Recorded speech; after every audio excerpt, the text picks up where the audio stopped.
ఇవాళ పెద్ద బియ్యంకుడు నా స్నేహితుడు రామచంద్ర ఇంటి పరిస్థితి బాలేదు. మీకు ఆ విషయం తెలిసే ఉంటుంది.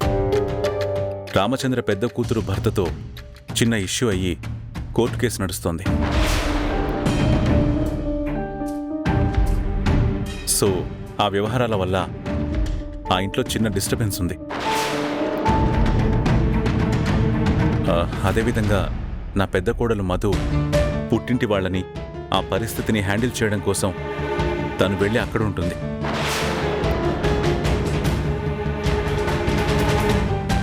ఇంటి పెద్ద కోడలంటే దేవకి తర్వాత యజమానురాలు కింద. తను లేకుండా తనకి చెప్పకుండా ఈ నిశ్చితార్థం ఏర్పాటు చేయడం కరెక్ట్ కాదండి.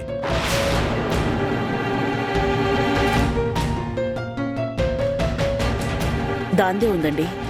మధుకేగా నేను చెప్తాను. మధుకి నువ్వు చెప్పడం గురించి కాదు, ఇప్పుడు చెప్పే పరిస్థితి కాదు అన్న ఉద్దేశం.